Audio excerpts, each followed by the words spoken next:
بسم اللہ الرحمن الرحیم۔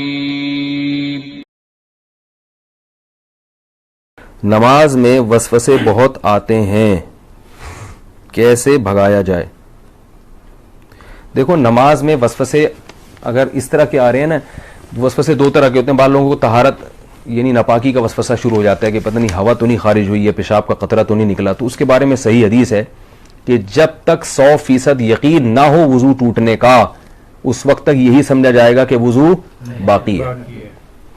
اب جو وسوسے کا مریض ہے اس کو یہ شبہ ہوتا ہے پتہ نہیں مجھے 100% یقین ہو رہا ہے کہ نہیں ہو رہا ہے، تو اس کا علماء نے حل لکھا ہے کہ اگر آپ قسم اٹھا کے کہہ سکیں نا، کوئی اس وقت پوچھے کہ بھئی آپ کی ہوا خارج ہوئی ہے یا پیشاب کا قطرہ نکلا ہے، تو آپ قسم اٹھا کے بولیں اللہ کی قسم ہوا خارج ہوئی ہے، تو یہ اس کی علامت ہے آپ کو 100% یقین ہے۔ یعنی اگر آپ قسم اٹھا سکتے ہو تو کہا جائے گا کہ وضو ٹوٹا ہے۔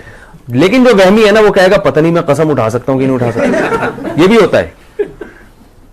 اگر کوئی اس وقت مجھ سے پوچھے تو میں کیا قسم اٹھا سکتا ہوں، تو یاد رکھو اگر آپ کو اس میں ڈاؤٹ ہو رہا ہے، اس کا مطلب آپ قسم نہیں اٹھا سکتے، کیونکہ جب آدمی کو یقین ہوتا تو کہتے ابھی رات کا وقت ہے نا، میں آپ سے پوچھوں بھائی ظہر ہے یا رات ہے، تو آپ قسم اٹھا کے فوراً، کوئی کتنا ہی وہم کا مرض ہو، آپ قسم اٹھانے میں ہچکچاؤ گے نہیں۔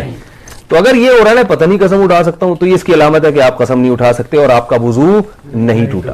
پھر یہ فکر نہ کریں کہ حقیقت میں ہوا خارج ہوئی ہے نہیں ہوئی ہے، بس اللہ اس کے رسول نے جب کہہ دیا کہ آپ کا وضو باقی ہے تو وضو باقی ہے۔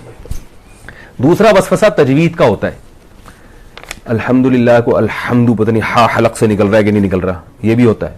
اتنی زور زور سے پڑھتے ہیں کہ ساتھ والے کے لیے نماز پڑھنا مشکل ہو جاتا ہے۔ تو ایسے وسوسے کے مریض کو چاہیے بس جلدی سے پڑھ لیا کرے۔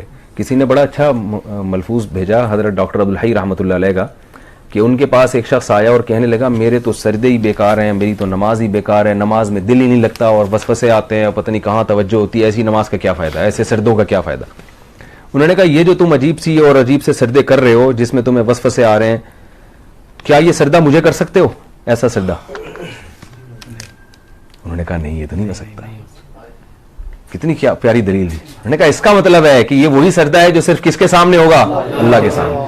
اس کا مطلب یہ قبول ہو رہا ہے، تبھی یہ کسی اور کے سامنے نہیں ہو سکتا۔